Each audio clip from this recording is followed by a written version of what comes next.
Bab 401, Nama, CEO berbahaya penulis, Ni. Darcy, plus matikan mengatur ulang. Sepanjang perjalanan, suasana agak sepi. Tanpa si Guai, sepertinya selalu ada rasa malu yang tak terlukiskan antara dia dan dia. Dia mengaitkan rasa malu itu dengan orang asing. Ya, mungkin dulu dia dan dia sangat akrab dengan Anda dan saya. Tapi sekarang dia sangat aneh padanya. Oleh karena itu, di hadapannya, dia selalu terlihat bingung. Keduanya tidak melakukan apapun, tetapi mereka tidak berbicara. Suasananya aneh. Jadi si Atong mengeluarkan majalah yang tidak dia baca tadi malam dari tasnya dan terlihat sangat bersemangat. Awalnya, dia hanya fokus mengemudi dan tidak mengetahuinya. 10 menit kemudian, dia tanpa sadar menatap wanita di sebelahnya, dan wajahnya tiba-tiba berubah. Jangan lihat, dia mengulurkan tangan untuk memblokir majalah di tangannya. Yah, kenapa? Dia baru saja membalik-balik halaman untuk waktu yang lama sebelum dia menemukan halaman tentang dia. Ketika dia hendak menontonnya dengan penuh minat, dia disela olehnya. Si Atong mau tidak mau berpikir ada sesuatu yang buruk tentang privasi di majalah ini. Apa yang harus dilakukan? Dia penasaran. Aku ingin melihatnya. Keberatan itu tidak sah. Dia dengan cepat memindahkan majalah itu dari jangkauannya, mengeluarkan air liur. Wajah Qin Muci lebih jelek. Dia mengendalikan kemudi dengan satu tangan dan menghentikannya dengan tangan lainnya. Sayangnya saat ini, dia memiliki dua tujuan. Bagaimana dia bisa melawan si Atong yang memiliki 8 trigram? Dia membalikkan punggungnya, menghalangi cakarnya, tersenyum. Siapa yang mengira ini akan terjadi, dia tidak bisa tertawa sepenuhnya. Karena ada gambar besar di tengah majalah. Foto tersebut memperlihatkan seorang pria dan seorang wanita berpelukan di depan umum. Pahlawan secara alami adalah suami gay di sampingnya, sedangkan pahlawan wanita ditutupi dadanya olehnya, tidak dapat melihat wajahnya dengan jelas. Si Atong mau tidak mau mulai menggemeretakkan giginya. Ternyata suaminya bukan hanya seorang gay, tapi juga seorang gay yang menculik semua pria dan wanita. Itu kotor. Mobil Sua berhenti, Qin Muci segera mengulurkan tangan untuk merobek majalah di tangannya, ingin menghancurkan tubuhnya. Brengsek, si Atong tiba-tiba membuka mulutnya untuk berkata-kata, tapi biarkan dia bergerak kaku. Ide-idenya tidak kuno sama sekali. Dia bisa menerima cinta sejati, baik tradisional maupun non-tradisional, dia bisa menerimanya. Faktanya, saat makan malam tadi, ketika dia mengetahui bahwa dia gay, dia hanya terkejut, tapi kemudian dia menemukan jawabannya. Dia seharusnya berasal dari keluarga yang sangat kaya dan membutuhkan seorang wanita untuk melahirkan anak untuknya. Dia bisa memahaminya meskipun dia terpencar. Selama dia benar-benar mencintai pria itu, dia tidak peduli. Bagaimanapun, dia tidak mencintainya untuk saat ini.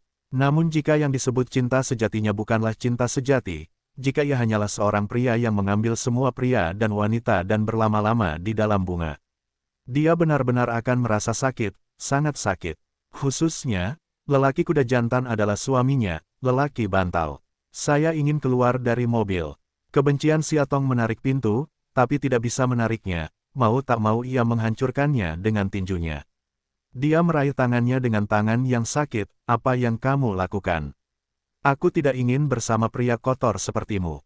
Lepaskan aku, bukan itu yang kamu pikirkan. Bagaimana dengan itu? Si Atong berteriak, apakah mereka semua difoto dan disatukan? Jangan bilang kalau kamu dan gadis itu tidak ada hubungannya satu sama lain.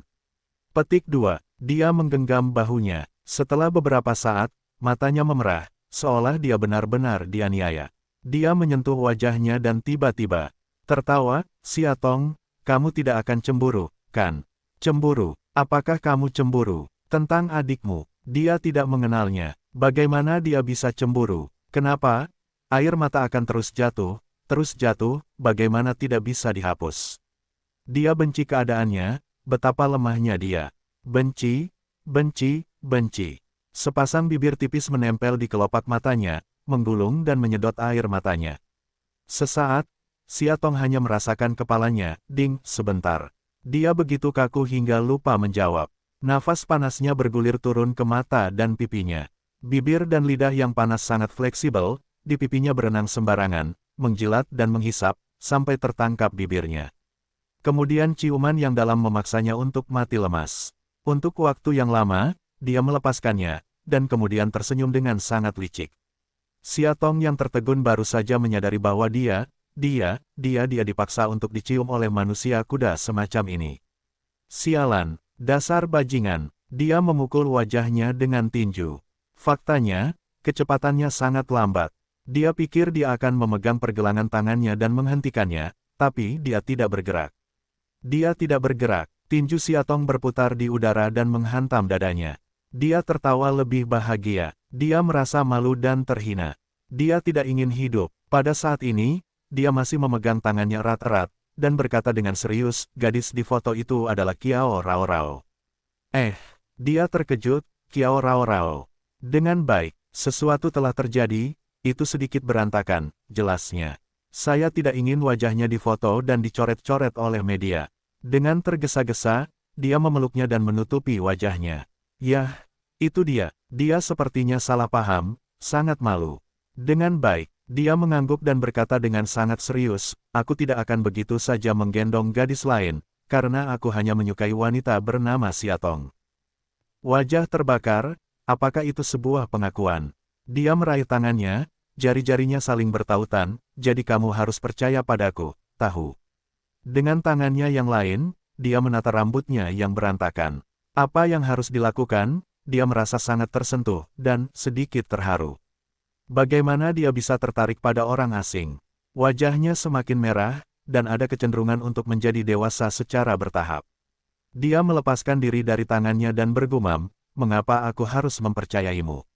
Aku tidak mengenalmu, aku tidak menyukaimu, hentikan. Dia tersenyum, menggelengkan kepalanya, tidak berkata apa-apa dan menyalakan mobilnya lagi. Setelah beberapa saat, mobil itu sampai ke tujuan, sebuah lembaga penelitian ilmiah. Kantor Profesor Lu ada di gedung ini. Qin Mucai menghentikan mobil dan mengangkat tangannya ke atas. Dia tampak sedikit gugup, memegangi tangannya yang penuh keringat. Dia menundukkan kepalanya padanya dan berkata, jangan takut, aku bersamamu. Dia mengangguk dan memaksakan senyum padanya. Di koridor luar kantor, dia menunggu sendirian. Xia Tong sudah berada di dalam selama 1 jam. Dia tidak tahu apa hasilnya. Dia hanya bisa menunggu dengan linglung. Hati selalu tenang, baru pertama kali ada perasaan yang namanya cemas. Dia takut, bagaimana jika ingatannya tidak dapat pulih seumur hidupnya. Yang lebih dia takuti adalah dia akan memilih pergi dengan kejam karena dia tidak memiliki ingatan. Dia tidak akan membiarkan ini terjadi, tidak akan pernah. Setelah menunggu hampir 20 menit, pintu kantor akhirnya terbuka dan Xia Tong keluar. Qin Mucai segera berdiri, meraih tangannya dan bertanya, bagaimana kabarmu? Xia Tong menggelengkan kepalanya, saya tidak tahu. Dia menunjuk ke dalam pintu, dia membiarkanmu masuk. Kalau begitu, duduklah di luar sebentar dan jangan berlarian. Aku akan segera keluar, tahu. Dia tidak mempercayai akun tersebut. Jadi begitu, Xia Tong sengaja menonjolkan nadanya, karena dia akan membesarkannya sebagai sikap seorang putri, sedikit tidak puas. Ketika Qin Mucai membuka pintu, Profesor Lu sedang melihat sesuatu. Melihat dia masuk, dia menghentikan aksinya dan menunjuk ke posisi sebaliknya, Tuan Qin, silakan duduk. Qin banyak, saya duduk sesuai dengan kata-katanya. Namun begitu dia duduk, dia mengatakan sesuatu yang membuatnya gemetar, situasi Nona Xia tidak terlalu optimis. Dia memandang Alin, tolong katakan. Nona Xia telah mengonsumsi terlalu banyak antidepresan parah dalam waktu yang lama, dan obat tersebut menjadi semakin serius. Sekarang sulit untuk menghilangkannya sepenuhnya. Dia mengetahui semua ini, tetapi dia masih mengharapkan keajaiban. Profesor Lu berkata, saya baru saja melakukan tes untuk Nona Xia.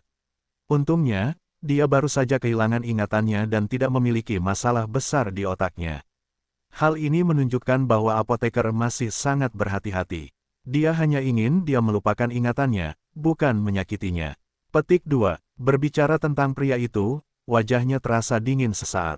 Dia berhenti sejenak, akhir pekan depan, Tuan Qin sebaiknya membawanya ke saya dan izinkan saya memberinya konseling psikologis.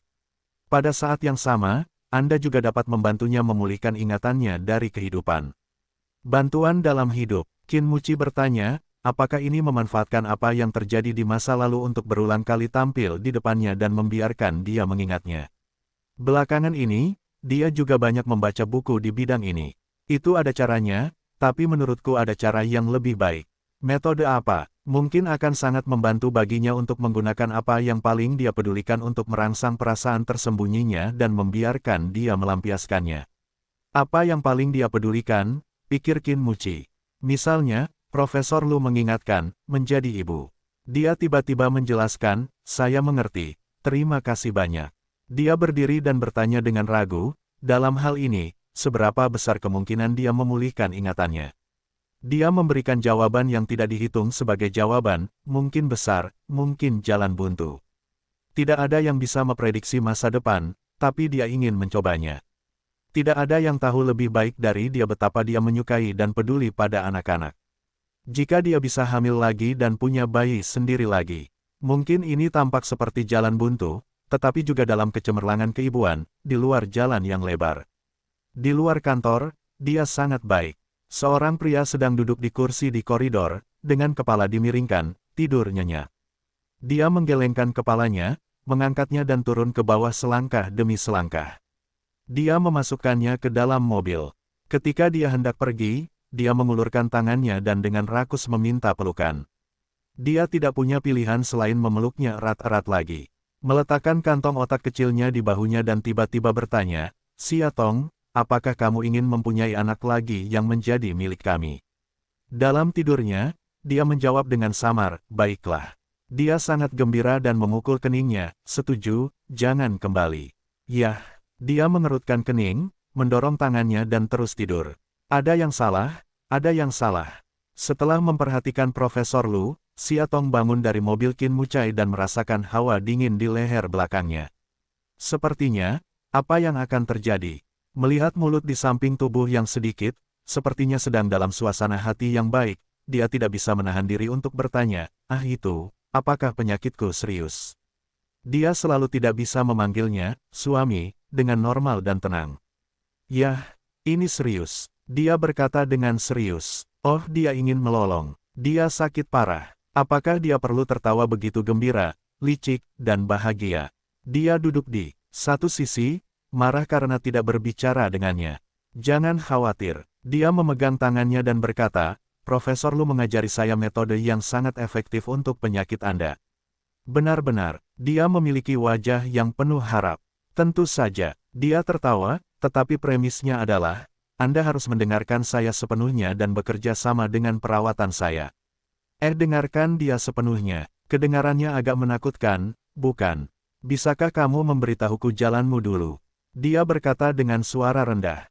Ini sebuah rahasia. Dia menyentuh kepalanya. Setelah makan malam, Siatong sangat bosan sehingga dia menyelinap ke kamar Sia dan diseret olehnya untuk menceritakan kisah tersebut selama beberapa jam. Hingga pukul 10 malam, Sia gua-gua menguap dan mulai bergegas keluar, Bu, saya mau tidur. Siatong sangat mengantuk 1 jam yang lalu sehingga dia segera bangun dari tempat tidur dan menutupi selimut untuknya. Kalau begitu, ibu pergi dulu. Ya, dia mengangguk dan memanggilnya lagi, Bu, cium. Dia cemberut dan dengan rakus meminta ciuman. Siatong mengangkat alisnya, membungkuk dan membiarkannya menggigit pipi kanannya. Merasakan sentuhan basah di pipinya, suasana hati Siatong sedang baik. Senang rasanya memiliki putri cantik seperti Barbie. Hahaha, sambil tersenyum, Siatong melayang kembali ke kamarnya. Tanpa diduga, semua ekspresinya membeku saat dia membuka pintu. Mengapa kamu di sini? Di ranjang besar kamar, orang yang diminta perlahan meletakkan buku yang sedang dibacanya. Ketika dia mengangkat selimutnya, Qin Mucai menunjuk ke posisi di sampingnya dan berkata dengan tenang, kemarilah. Siatong mundur, ketakutan yang sangat memalukan. Tak seorang pun di tengah malam, seorang pria, mengenakan piyama seksi yang sedikit terbuka, terbaring di tempat tidurnya. Malam menjadi kabur, orang-orang juga menjadi kabur, bahkan hati Siatong juga mulai bergoyang dan kabur. Dia, apa yang ingin dia lakukan? Nyonya, apakah Anda di sini? Seorang pelayan yang lewat, melihat pemandangan aneh ini, mau tidak mau bertanya. Yah, dia. Menghadapi mata pelayan yang murni, dan penasaran, Siatong berharap dia bisa menemukan lubang untuk dipasang. Dan saat ini pelakunya sedang malas, duduk tegak di tempat tidur, dengan senyuman di matanya, membekukannya. Aku akan mati. Jelas bahwa dia sangat salah untuk lari ke kamarnya, mengapa dia harus menjadi pengecut yang bersalah, penakut. Memikirkan hal ini, Xia Tongqiong dengan gagah berani melangkah ke pintu dan membanting pintu. Apa yang sedang kamu lakukan? Dia bertanya dengan suara dingin. Dia menjawab dengan lembut, untuk memenuhi tugas suami istri. Suamiku kewajiban suami istri. Xia Tong tiba-tiba disambar petir. Dia memandangnya sambil tersenyum, kamu tidak akan lupa, kita adalah suami istri. Seharusnya tidak ada masalah bagi seorang suami untuk datang ke kamar istrinya dan mengklaim manfaat yang layak diterimanya, bukan? Adalah suami istri, tapi, kalau begitu, kemarilah. Dia memotongnya dan menarik kembali selimut yang terbuka. Jika dia tidak terlalu serius saat ini, Xia Tong hanya ingin curiga, dia sengaja merayunya. Jubah mandi abu-abu tua sudah longgar dan hanya diikat dengan ikat pinggang di bagian pinggang. Saat ini, melalui gerakan seperti itu, dia bahkan membuka dadanya, memperlihatkan otot dada yang kuat. Dua kaki ramping, terlihat dari bawah jubah mandi, proporsinya sempurna. Satu lagi terlalu kuat, satu lagi terlalu tipis. Itu adalah fisik yang sempurna. Xia Tong melalui rangsangan seperti itu, otaknya langsung bingung. Ya, dia benar-benar suami istri, dan wajar jika mereka menjalankan tugasnya. Tapi ada apa dengannya? Melihat dia tidak bergerak, dia bangkit dari tempat tidur dan mendatanginya. Xia Tong melihat kulit perunggu itu, selangkah demi selangkah menuju dirinya sendiri, tidak bisa menahan ketegangan. Ketika dia hendak memegang tangannya, dia langsung memikirkan sebuah pertanyaan, bisakah kamu melakukannya? Bukankah dia gay? Sungguh mengejutkan, gay bisa bersikap keras terhadap wanita. Wajahnya hitam dan dia hampir mengertakkan gigi dan berkata, saya khawatir kamu tidak bisa melakukannya. Aku tidak bisa. Hahaha. Xia Tong sepertinya mendengar lelucon besar dan tertawa, aku telah melalui 100 pertempuran. Bisakah saya? Hahaha. Beraninya dia menertawakannya. Sialan, dia akan menyiksanya malam ini. Dia akan membunuhnya. Kematian yang terbaik. Oh, benarkah? Dia memeluk lengannya dan mengangkat bibirnya. Jadi, ayo kita mulai sekarang.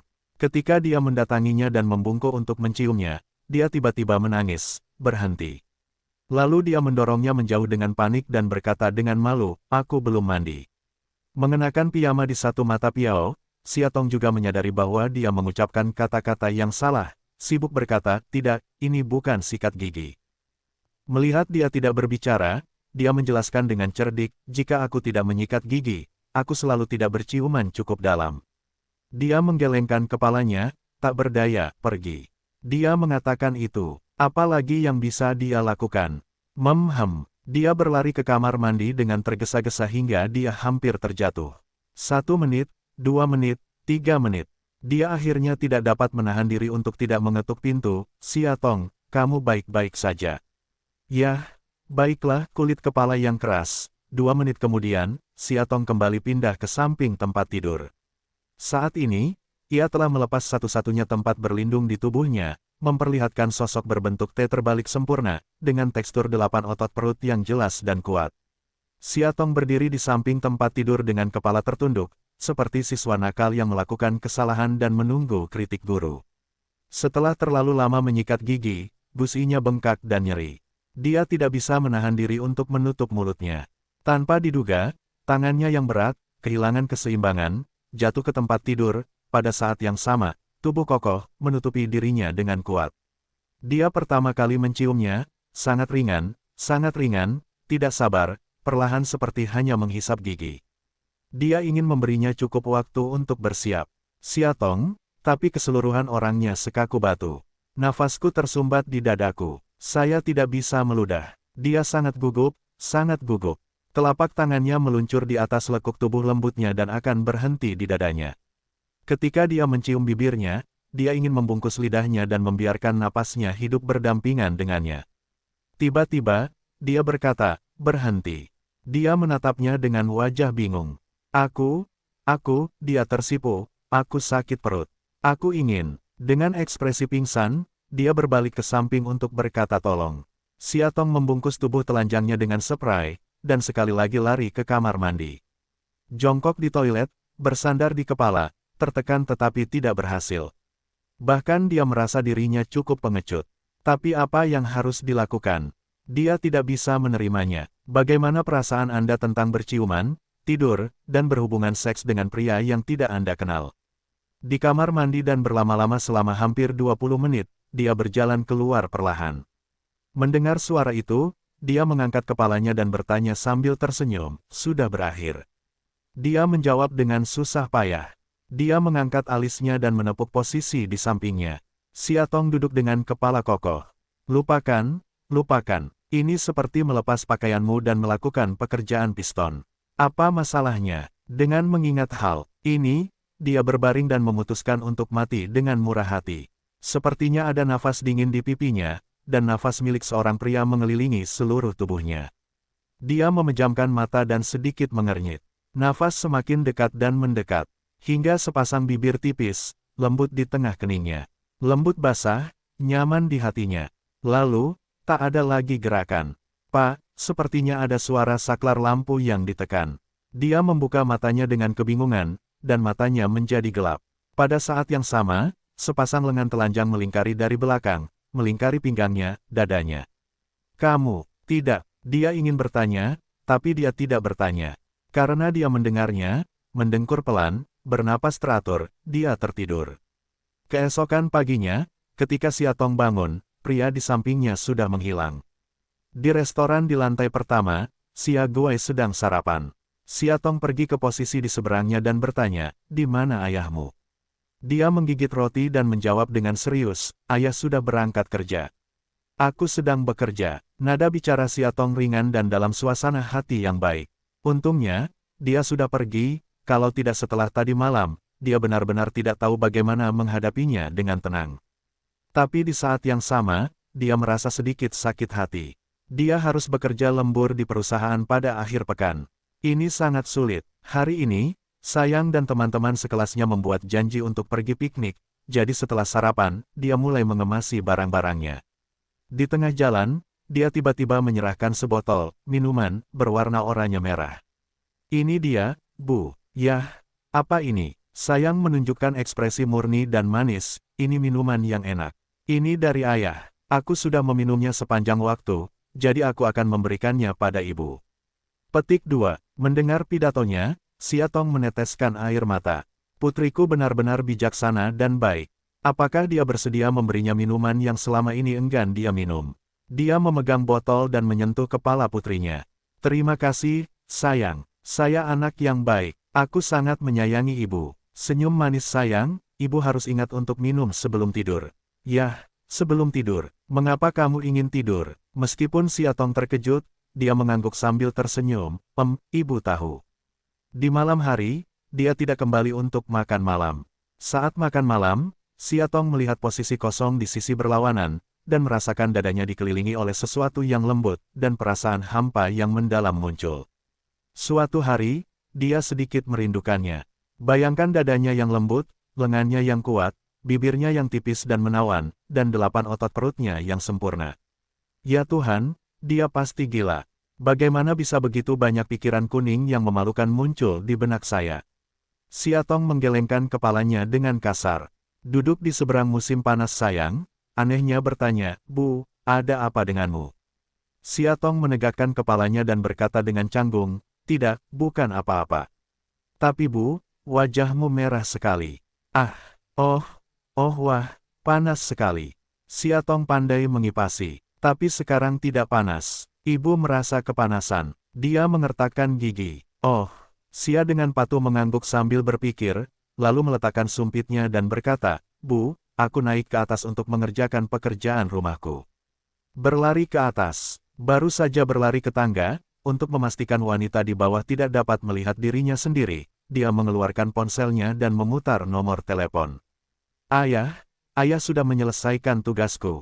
Kembalilah dan jemput ibu." Setelah makan malam, perasaan panas dan kering di hati Siatong semakin kuat. Dia merasakan ada api yang keluar dari dadanya, yang membuatnya bingung dan marah. Dia memakai sandal, gelisah di tempat. Kenapa dia belum kembali? Untuk pertama kalinya, dia sangat merindukannya. Seorang pelayan lewat dan melihat Siatong dengan tatapan cemas. Dia seperti terlonjak, "Suamiku, ada apa denganmu, Bu?" Siatong menoleh ke belakang dan menatapnya. Dia terkejut lagi. Itu, meskipun otaknya panas dan campur aduk, dia tidak punya alasan untuk terbakar, tapi dia tetap tidak ingin menakuti orang lain.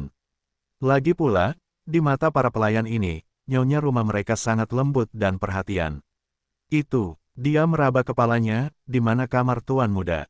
Dia bertanya, oh, pelayan itu menghela napas lega dan berkata, ikutlah dengan saya, nyonya. Siatong dibawa ke sebuah ruangan besar, tetapi meskipun besar, ruangan itu tampak sangat kosong. Ruangan yang mengutamakan tonal dengan warna hitam putih, memiliki model ringkas, namun tampil agak dingin. Begitu pelayan itu membawanya ke tujuannya, dia melarikan diri. Tampaknya telah menyadari kelainannya, takut untuk tinggal sedetik pun, akan menimbulkan masalah. Siatong memandangi kamar di depannya, agak bosan. Pada saat yang sama, jantung api menyalurkan lebih keras. Dia bangkit dan pergi ke meja dekat jendela kamar tidur. Di atas meja terdapat bingkai foto dengan 3 wajah tersenyum cerah. Protagonisnya, tentu saja, adalah keluarga beranggotakan 3 orang. Dia dan si Aguaguay sedang duduk di keranjang, sementara dia berdiri di belakang, foto keluarga yang hangat. Hanya saja Siatong tidak tertarik dengan kehangatan keluarga di foto tersebut. Tapi perhatikan Qin Muci berdiri. Oh, gelombang tidak gelombang itu hanya sebuah gambar. Apakah dia sangat seksi? T-shirt V-neck biru tua, memperlihatkan tulang selangka yang indah, dada perunggu. Mata Siatong menatap lurus ke masa lalu. Matanya tegas dan menawan, bibirnya kemerahan dan menarik, dan tepiannya jernih. Mengenai sentuhan, dia menggunakannya dan rasanya enak. Mulut Siatong kering, jadi dia segera menutup bingkai foto di atas meja alih-alih melihatnya. Dia takut jika dia melihat lebih jauh, dia akan lebih bersemangat. Apa yang terjadi dengannya? Namun suatu hari, bagaimana dia bisa berubah dari seorang biarawati murni yang bersikeras menjaga keperawanannya menjadi seorang selir yang penuh dengan pikiran kuning? Dia menangis. Dia berbalik dan ingin pergi, tetapi matanya tertuju pada tumpukan dokumen di atas meja, dan buku merah dengan hanya satu sudut terbuka menarik perhatian. Apa itu? Dia berhenti. Bukankah itu akta nikah mereka? Dia tiba-tiba sangat penasaran, dia dan foto pernikahannya, bagus. Apakah bodoh memotret? Siatong menutupi bibirnya dengan satu tangan dan menggambar buku merah dengan satu tangan.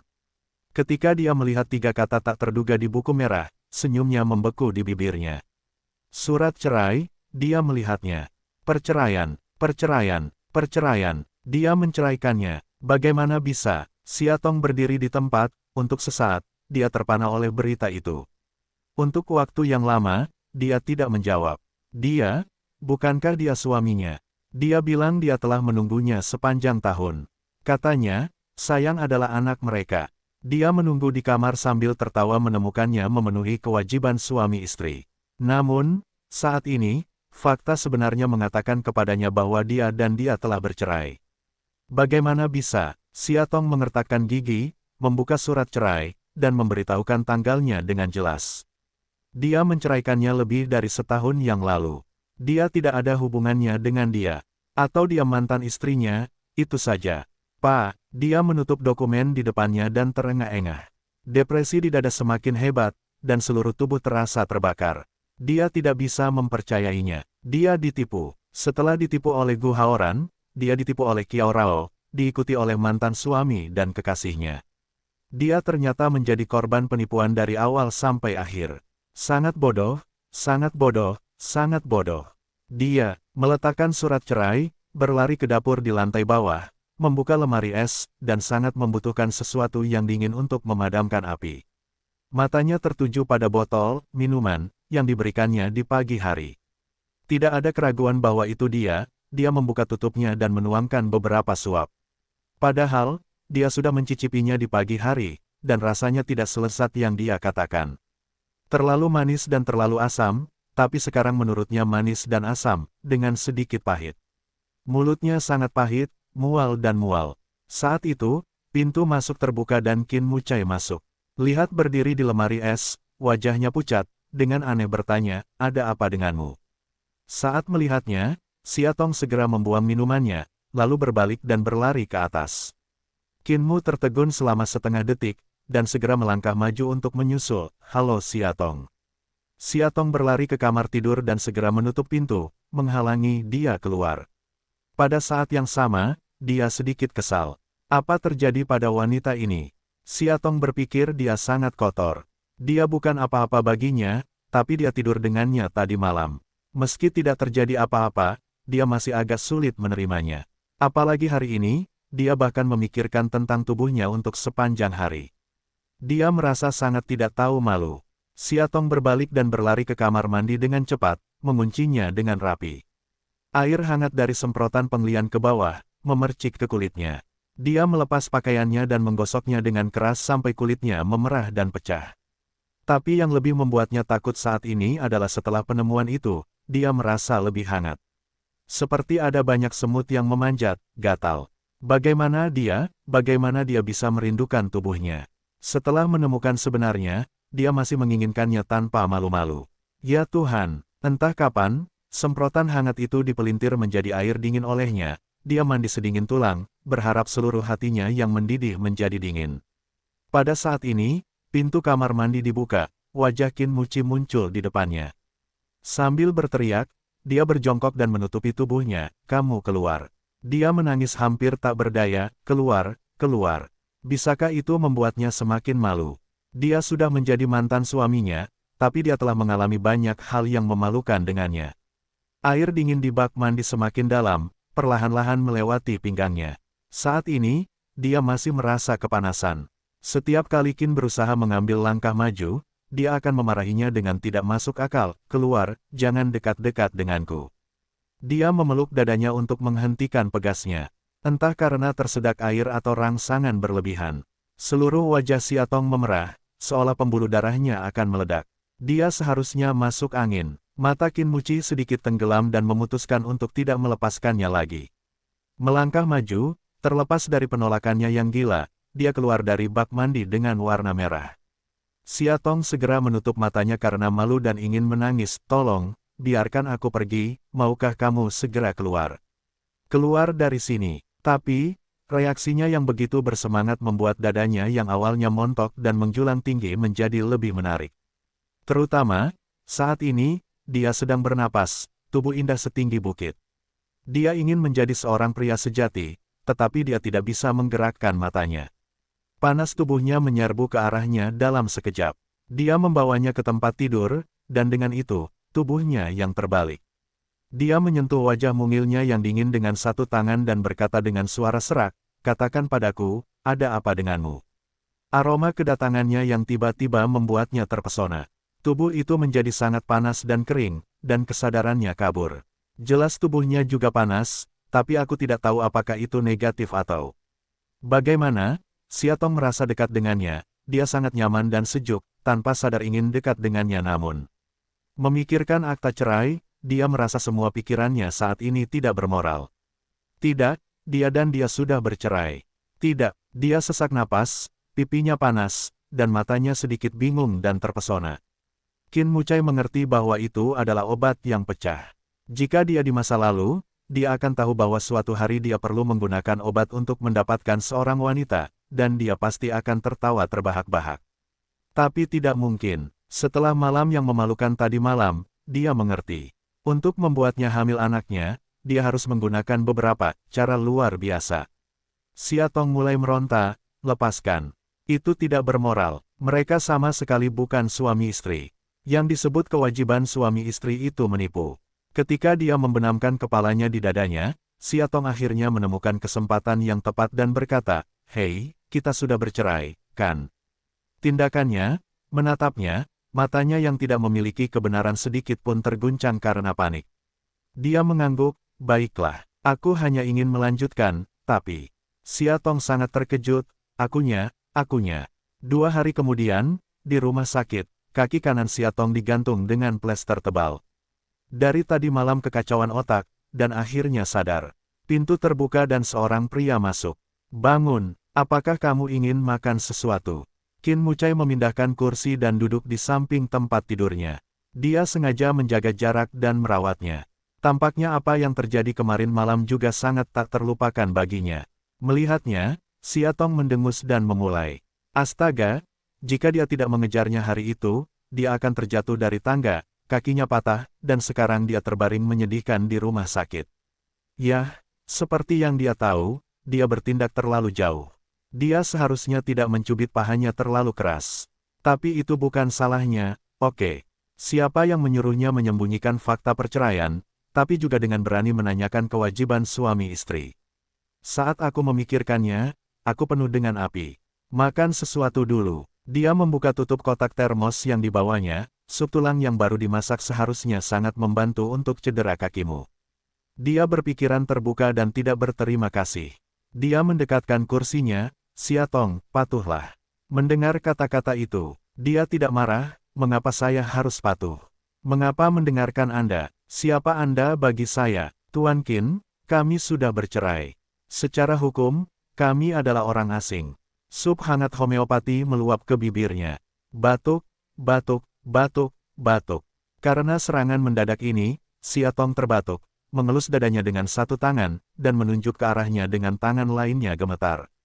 Dia sangat marah sehingga dia tidak bisa melakukannya. Kamu menggunakan kekerasan terhadapku. Jika menurut Anda itu kekerasan, saya tidak keberatan menjadi lebih kejam. Dia berkata dengan lemah, lalu memasukkan seteguk sup ke dalam mulutnya. Takut dia melepuh, jadi setiap sendok dia tiup dengan sangat hati-hati, tidak dingin atau panas, suhunya pas. Siatong dengan marah menatapnya, mulutnya tanpa sadar menghisap.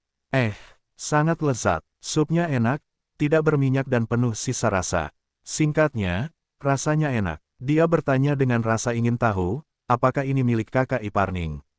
Nyonya Ning adalah seorang pelayan yang bertanggung jawab atas makan 3 kali sehari di Villa Huyuan. Dia mengangkat alisnya, tanpa komitmen, rasanya bagaimana. Siatong yang agung memuji, jika saya laki-laki, saya harus menikahi wanita yang memasak sup ini. Saya sangat terampil dan baik hati. Meski aku terlalu sibuk untuk bekerja setiap hari, betapa bahagianya aku bisa minum seteguk sup panas di rumah. Dia mendambakannya, cekatan dan hati-hati, hati Simbidium. Sama dengan, pria itu diam-diam, lagi-lagi diam-diam, akan memiliki beberapa jari terpotong yang tersembunyi di kegelapan. Pisiaoro berkata tanpa senyuman, jika aku wanita seperti itu, aku akan menikah dengan pria sepertimu. Siatong, itu. Begitu, dia membuat sup. Setelah minum sup, Siatong bosan duduk di ranjang rumah sakit sambil menonton TV. Dari waktu ke waktu, tekan remote kontrol hingga berbunyi, dan volume akan naik ke level tertinggi, yang dapat terdengar di beberapa lingkungan terdekat. Tapi Qin Muci selalu duduk dengan tenang di satu sisi, mengetukkan kepalanya ke depan pena, memperhatikan dengan serius, bahkan kelopak matanya tidak terangkat. Pada akhirnya, bahkan Siatong pun bertengkar sampai mati, tapi dia begitu tenang hingga dia frustrasi. Karena tertekan, dia melemparkan remote kontrol ke samping dan membenamkan kepalanya di dalam selimut. Bagaimana caranya? Setelah sup itu, dan rangsangan suara, dia punya sedikit dorongan untuk pergi ke toilet. Namun, melihat kaki gipsnya, dia terjerat. Apa masalahnya? Dia akhirnya menyadari kelainannya dan menatapnya. Tidak, bukan apa-apa. Karena malu, dia terus membenamkan wajahnya di selimut. Bukankah kamu harus pergi ke perusahaan? Dia mengerutkan kening, karena dia terus mengubur dalam-dalam, bukankah dia akan merasa tidak nyaman? Dia bangkit dan menggerakkan kepalanya keluar. Dia berkata, tidak, aku di sini bersamamu beberapa hari ini. Siatong ingin menangis. Aku tidak ingin kamu menemaniku, oke. Kalau begitu kamu tidak akan menjemputku, sayang. Dia terkekeh. Dia seharusnya meninggalkan sekolah, kan? Dia melihat arlojinya. Tanpa disadari, waktu sudah hampir menunjukkan pukul 5. Dia memikirkannya, tapi dia tidak yakin, lupakan saja. Sayang, aku akan membiarkan pengasuh mengambilnya. Kamu tidak benar. Siatong berkata, bagaimana mengatakannya? Kamu adalah ayah yang baik, dan pengasuhnya hanyalah orang luar. Ayahmu baik-baik saja, tetapi dia meminta pengasuh untuk menjemput putrinya dari sekolah.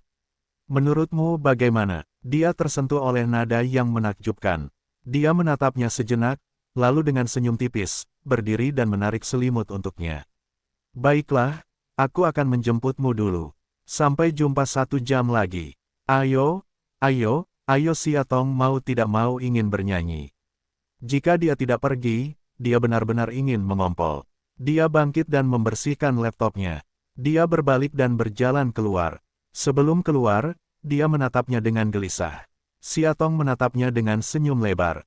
Kemudian, pintu dipegang dengan lembut. Hampir pada saat yang sama, Siatong mulai membunyikan bel perawat dengan marah.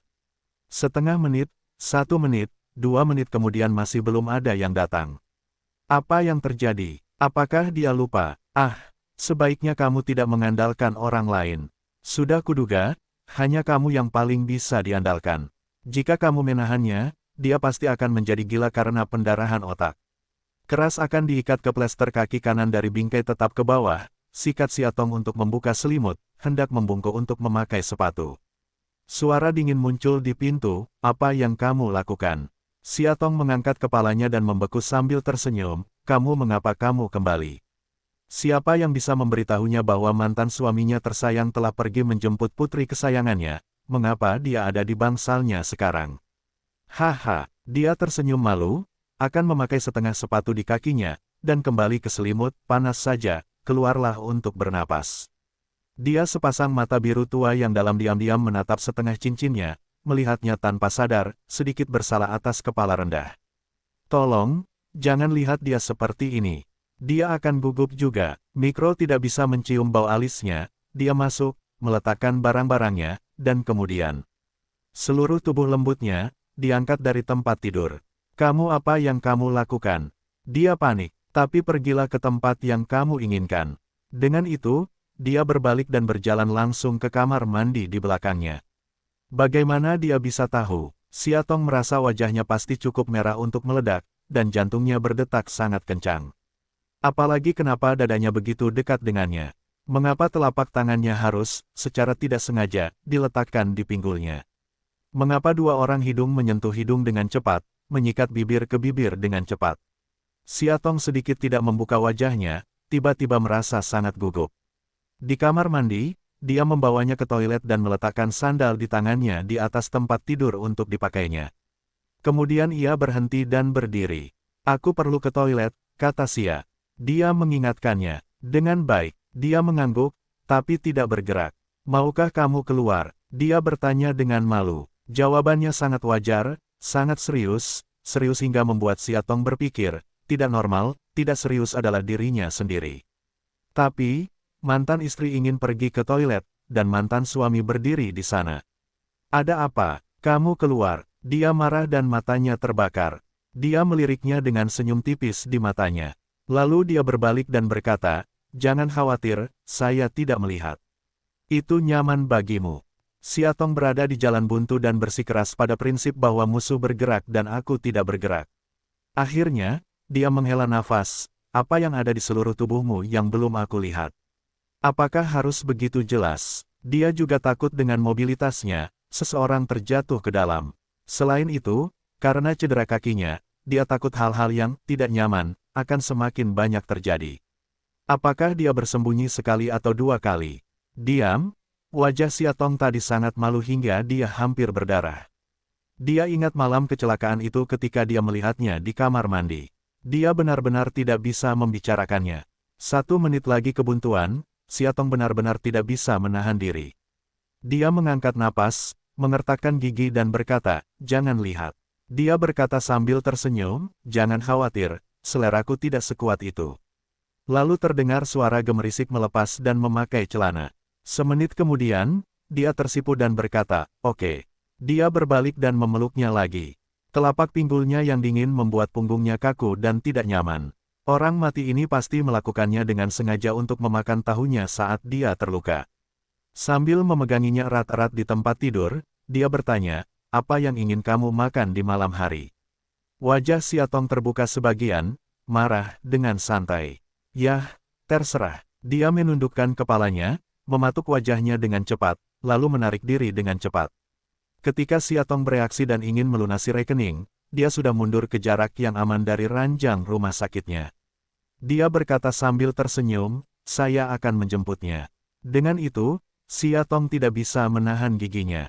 10 menit kemudian, seorang perawat masuk membawa nampan obat untuk mengganti balutan. Siatong berbalik dengan malas dan mengeluh, kemana kamu pergi? Aku sudah lama membunyikan bel perawat, tapi tidak ada yang menjawabku. Perawat itu segera berkeringat, Gu berkata kepadanya, "Oh, benarkah? Kenapa aku tidak mendengarnya? Mungkin rusak. Beri dia 10 keberanian." Dia juga tidak berani mengakuinya. Sebenarnya, sudah lama ada pria yang sombong, diberitahu sebelumnya, nyawa pasien istimewa ini adalah tanggung jawabnya sepenuhnya. Tapi pria itu sangat tampan dan bergaya. Pada pandangan pertama, dia adalah seorang pria elit dengan karir yang sukses. Sayangnya, rumput terkenal itu sudah ada pemiliknya. Rusak. Siatong mengerutkan kening. Ah, ya, rusak. Perawat itu terus tersenyum. Siatong mengangguk sambil berpikir, "Oh, kalau begitu, sebaiknya kamu memperbaikinya sesegera mungkin." Dia tidak ingin menyusahkan mantan suaminya yang jahat setiap kali dia pergi ke kamar mandi atau mandi. Aduh, sejak Siatong terluka, hal pertama yang dilakukan Guoguai sepulang sekolah setiap hari adalah lari ke rumah sakit untuk menemui ibu tersayang. Apalagi dia menginap sepanjang malam. Akhirnya, wajah Qin Muci menjadi jelek. Dia memutar pantat kecilnya dan dengan enggan membawanya pulang ke rumah pengasuhnya. Hari itu setelah makan malam, Guoguai bersandar di selimut mumi dan menonton TV seperti biasa. Dan Qin Muci sedang duduk di sofa di satu sisi, sangat berbudi luhur, sangat wanita pria sedang mencukur apel. Melihat setengahnya, Sayang tiba-tiba bertanya dengan serius, "Bu, binatang buas mau pada akhirnya mencintai Tong Sue?" Siatong segera menangis dan tertawa, "Cinta, cinta. Anak-anak zaman sekarang terlalu dewasa sebelum waktunya sehingga mereka tidak dapat melakukannya. Mereka selalu bertanya apakah mereka cinta atau tidak. Dan aku tidak bisa berhenti memandangi ciuman dan tidur." Itu disiarkan beberapa waktu lalu, tetapi dia berada di Inggris saat itu dan tidak punya waktu untuk menontonnya. Saya terluka selama periode ini, jadi saya membeli disk untuk pulang. Hasilnya siap dilihat. Si kecil Sayang baru saja datang ke rumah sakit bersamanya, sehingga ibu dan putrinya bersama-sama bersarang di tempat tidur. Sungguh menakjubkan di episode pertama, ada adegan yang tidak cocok untuk anak-anak. Pada hari pertama, sulit baginya untuk menyela antusiasme putrinya, namun dia masih berkeringat dingin. Akibatnya, keesokan harinya, dia menyembunyikan disk tersebut, siap untuk menjahit silang di tempat tidur, waktu pencampuran. Saya tidak menyangka putri kucing saya akan datang dan berkata, "Bu, mari kita lihat binatang dan Tong Sue." Pada saat yang sama, dia tidak tahan untuk menolak tatapan mata putrinya yang penuh kerinduan dan penuh harap. Dia harus terus mengawasinya dengan kepala kaku. "Mari kita mengadakan kelas kesehatan jasmani terlebih dahulu." Tapi kenapa dia membungkamnya dan membuatnya menangis? Jika dia mencintainya, dia harus menikahinya. Mendengar pidato tersebut, Qin banyak yang sedang memotong apel memberikan sedikit makanan. Beberapa gambaran familiar muncul di benaknya. Siatong berpikir sejenak, "Sayang, tahukah kamu? Ada banyak jenis pria, ada pria, beban di pundaknya sangat berat. Di dunianya, tidak hanya cinta, tetapi juga tanggung jawab, karir, keluarga banyak sekali. Begitu banyak beban yang membuatnya tidak bisa memilih kehidupan yang diinginkannya dengan sembarangan." Gadis kecil itu mengerutkan kening, seolah dia mengerti dan tidak mengerti. Dia bertanya, "Bagaimana dengan ayah? Apakah ayah laki-laki seperti itu?" Tong memandang pria yang memotong apel dengan kepala tertunduk. Dia tidak tahu harus menjawab apa. Untungnya, Guoguai tidak bersikeras menunggu jawabannya dan terus bertanya, "Bagaimana dengan ibu? Jika Anda adalah Tong Sue, apakah Anda akan jatuh cinta pada Mo Qin Shou?" Dia berpikir dan menatapnya. Siatong ragu-ragu dan menggelengkan kepalanya, "Tidak mungkin." Gadis kecil itu menggembungkan pipinya dan tidak mengerti mengapa. Bagi pria seperti itu, cinta hanya menyumbang sebagian tertentu dalam hidupnya. Akan sangat sulit untuk jatuh cinta padanya, karena cintanya terlalu tidak lengkap, terlalu kecil, bukan yang kuinginkan. Petik 2. Dia sedikit mengernyit, karena tiba-tiba ada luka berdarah di jarinya. Tanpa sadar ingin menutupinya, namun matanya tetap tajam. Xia dengan patuh menangkap sebuah kesimpulan positif, "Ayah, ada apa denganmu?" Dia melompat dari tempat tidur, berlari ke sisi ayahnya, memegang jari-jarinya. Menangis sedih, "Ayah, berdarah." "Tidak ada apa-apa." Dia mengusap kepala kecilnya dan berkata, "Ayah tidak sakit." Mendengar bahwa dia terluka, Siatong tanpa sadar ingin pergi dan melihat-lihat. Sayangnya, kaki kaku yang terikat membuatnya tidak bisa bergerak sama sekali. Dia segera menyadari tindakan kecilnya, melangkah mendekat dan berkata, "Jangan bergerak." "Apa kabarmu?" Siatong bertanya dengan cemas. "Tidak ada, itu hanya luka kecil." Dia menyeka darah dengan kertas di samping meja dan berkata dengan santai, "Saya akan pergi ke perawat untuk membalutnya nanti." "Mustahil," Siatong tiba-tiba berkata, "kamu tidak akan menemukan perawat untuk membalutnya." Dia tahu bahwa dia akan mendapat masalah dan membiarkannya pergi ketika jari-jarinya berhenti mengeluarkan darah. Dan begitu jari-jarinya dibalut, pasti ada kain kasa yang banyak, yang tentunya berdampak pada pekerjaannya. "Aku belum pernah melihat pria yang begitu putus asa." Dia sangat marah. "Perlihatkan pada saya." Dia memegang lengannya dan berkata dengan keras kepala. Dia ragu-ragu sejenak dan akhirnya menyerahkannya. Siatong meraih tangannya dan merasa tertekan lagi. Di jari yang begitu panjang dan indah, begitu dalam dan panjang. Pasti menyakitkan. Melihat ada darah yang keluar lagi, dia tanpa sadar menundukkan kepalanya dan memegang ujung jarinya. Tubuhnya gemetar dan matanya menjadi rumit. Sayang kecil sangat penurut dan cocok. Yang mengetahui warna matanya keluar dari punggungnya dan berbisik, "Ayah, Bu, tiba-tiba aku berpikir bahwa aku masih ada pekerjaan rumah yang harus diselesaikan, jadi aku akan kembali dulu." Kemudian, tanpa menunggu jawaban Qin Mucai, dia lari dengan tas sekolah kecilnya di pelukannya. Siatong menyadari apa yang telah dilakukannya, melepaskan jarinya karena malu. Dia mengusap rambutnya dan bertanya, "Apakah kamu lapar? Apakah kamu ingin apel?" Dia hanya memotongnya dengan sangat keras. "Ya," bisiknya, "tapi sebelum makan, dia harus melakukan satu hal. Ulurkan tanganmu, sentuh untuk membuka laci meja samping tempat tidur, dan keluarkan kotak obat kecil dari dalam." Dia menepuk posisi di sebelahnya. "Ayo duduk." Begitu dia duduk, dia menarik jarinya. Kemudian dia menundukkan kepalanya dan mendisinfeksi serta memberinya obat dengan sangat hati-hati. Bulu mata panjang terkulai, mata hidung kecil, bibir agak tipis, menunjukkan batu delima yang hampir transparan. Dari waktu ke waktu, dia menundukkan kepalanya dan menghirup lukanya, sehingga bibirnya menyentuh kulit sensitif ujung jarinya dari waktu ke waktu. Dia ingin menciumnya. Ketika dia sedang terburu-buru, dia mengangkat kepalanya sambil tersenyum. "Oke, sudah selesai." Melihat senyuman itu, dia hampir tanpa sadar menundukkan kepalanya, meraih bibirnya dan menciumnya dalam-dalam. Siatong terkejut, tapi tidak mendorongnya. Dia mencium terlalu hati-hati, lembut dan penuh kasih sayang. Ujung lidahnya meluncur ke bibirnya seiring dengan desahannya, terjerat, dieksplorasi dan berlama-lama. Aduk, lempar tuangkan semua kelembutan ke dalamnya. Butuh waktu lama sebelum dia melepaskannya. Dia terengah-engah dan tersipu. Senang rasanya mencintai pria seperti itu. Dia berkata tiba-tiba. Siatong mendongak dan tidak mengerti apa yang dia katakan. Karena di dunia masa lalunya, dia tidak pernah terlalu memperhatikan cinta. Tapi begitu kamu memilikinya, itu akan menjadi segalanya. Dia mengatakannya dengan serius. Tapi Siatong berkata, "Qin Banyak, apakah kamu menguping pembicaraanku denganmu? Kenapa kamu begitu tak tahu malu? Tahukah kamu jika kamu tidak sopan?" Malam Chen hening, kepala Siatong sendiri, Fu dalam selimut, wajahnya masih merah, panas menakutkan. Sejak dia menciumnya di malam hari, warnanya merah sampai sekarang.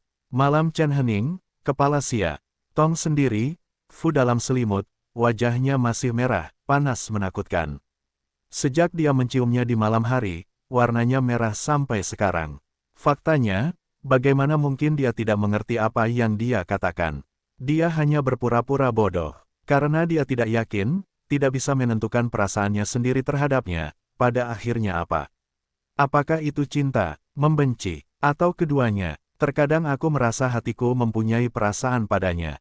Jika tidak ada perasaan, bagaimana saya bisa memikirkannya? Hati saya tidak akan terluka secara sadar. Saat Anda melihatnya terluka, Anda akan sangat sedih. Namun, jika mereka benar-benar saling mencintai, bagaimana mereka bisa bercerai? Apa yang terjadi setahun yang lalu? Di malam yang gelap, dia berbalik. Tidak mengherankan, dia mendengar suara gemerisik dari sofa. Dalam beberapa hari terakhir, dia terluka, dia dirawat di rumah sakit bersamanya, dan juga bermalam di sini. Selain ranjang pasien, hanya tersisa satu sofa di bangsal, yang terlalu sempit untuknya. Xia Tong tidak bisa tidur, jadi dia menoleh dan berkata kepada bayangan itu, kalau tidak, kembalilah dulu. Tidak apa-apa bagiku sendirian di sini. Selain itu, aku punya perawat yang akan menjagaku. Di tengah malam kemarin, dia bahkan melihat kakinya terentang. Dia tahu betapa sulitnya pekerjaannya. Tidak banyak waktu istirahat. Dia tidak ingin melihatnya terlalu lelah. Dia menoleh ke belakang dengan kaku. Setelah berpikir dan ragu-ragu, dia akhirnya sedikit mengubah posisinya dan bertanya dengan suara yang sangat pelan, apakah kamu ingin datang dan tidur? Tempat tidur di bangsal VIP rumah sakit cukup besar untuk menampung 2 orang. Meskipun suaranya ringan, dia mendengarnya. Dalam kegelapan, dia mendengar suara langkah kaki, lalu cekungan di samping tempat tidur, tubuh hangat di dekatnya. Dia bernapas, sedikit gugup. Pertama-tama, jika kamu berani melakukan apapun padaku, aku akan menendangmu ke bawah. Dia berkata dengan sengaja dengan nada jahat. Dia mendengarnya, tetapi sama sekali mengabaikannya. Dia memeluknya dan memeluknya. Dia bersandar secara pasif pada kehangatannya, kulit. Sial, dia benar-benar mengabaikannya. Karena pendekatannya, dia tidak bisa tidur lagi. Dia menutup matanya dan sangat terjaga, tetapi dia tidak bisa bergerak. Tiba-tiba tertekan. Kenapa, kamu tidak bisa tidur? Dia membuka matanya dan menatapnya. Dalam kegelapan, dia tidak bisa melihat matanya, penuh senyuman. Baiklah, Xia Tong mengangguk tertekan. Apakah kamu ingin mengobrol denganku? Dia bertanya. Ya, dia menjawab dengan cepat, Qin. Dia berhenti sejenak, Tuan Qin, bicarakan tentang cinta dan proses pernikahan kita, bagaimana kamu bisa jatuh cinta padaku? Setelah makan, dia teringat apa yang dia katakan kepada Xia Guai di sore hari, dan kemudian menelan, kamu jatuh cinta padaku dulu, lalu mengejarku kembali. Dia mengejarnya. Bagaimana mungkin? Xia Tong marah, kamu berbicara omong kosong. Kamu pasti jatuh cinta padaku dulu, dan mengejarku dulu. Sungguh, dia serius, jangan percaya kamu bertanya dengan baik. Xia Tong tidak, aku tidak menjawab, aku akan bertanya padanya kapan aku kembali.